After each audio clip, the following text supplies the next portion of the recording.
Aberdeen compares very well to Port Harcourt because it's an oil city just like Port Harcourt in Nigeria.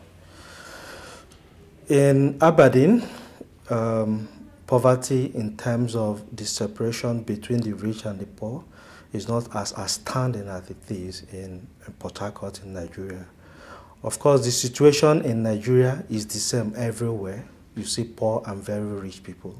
But I will concentrate with examples in Port Harcourt area of Nigeria. So I give an example of accommodation. To be poor in Nigeria means staying in what we call bachas. Bachas are poorly built accommodations. And you have free flow of air, free flow of water into this. And it's very poor in terms of environmental health. So you're exposed to all kinds of communicable diseases, and in a room you can have as much as 8 to 10 people and sometimes even more.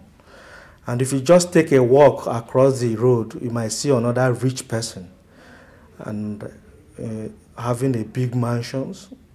When I mean mansion, massive buildings with beautiful gardens and all that. The same person will have up to 12 cars, and each of which will be very expensive cars, luxury cars. Meanwhile, the man across does not have the least comfort, so to say, as it relates to health. The minimum wage for a public servant, which is someone working for a government authority, maybe a teacher in a public school, is 18,000 naira.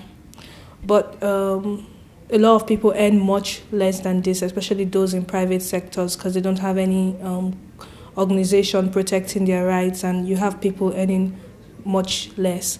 But I'm going to try to use the 18,000 naira per month, which comes to about 600 naira per day, as a focus point, trying to discuss the daily challenges that people face when they have this little money available.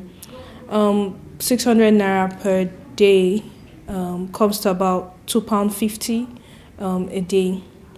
And in a typical Nigerian family, maybe if the person has 2 children, there are basic things that people need: housing, clothing, food, and then the other things which may be termed as luxury things.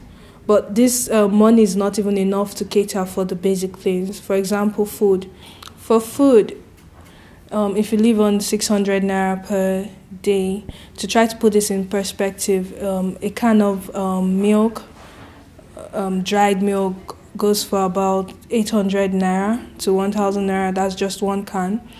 And then for tomatoes, and because the staple food in Nigeria is rice, gari, which are all carbohydrate sources, yam, and a tuber of yam.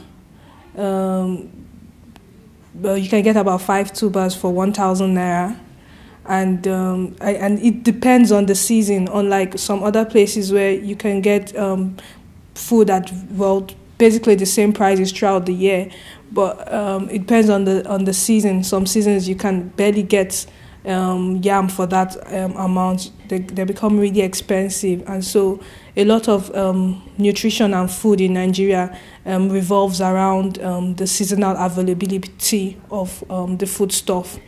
And when it comes to tomatoes, you can get a small plate of tomatoes may go for about 50 to 100 naira. And this, you just have maybe like 4 or 5 round tomatoes in them. And meat and other sources of protein are very expensive. A kilogram of beef can go for 800 to 1,000 naira. And so when these families buy meat, sometimes they end up feeding only the husband in the house, eats the meat, and then while the children have to go without, and the mothers have to go without, which is really sad when you know that the children and the mothers need these nutrients more than the fathers for growth, and then for especially pregnant women, for their babies. And this puts them at risk of a lot of poor nutrition, and then a lot of children come down with stunted growth, and they are not able to reach their growth capacities, and they are wasted. And when they fall ill, they are more likely to die from these illnesses rather than recover.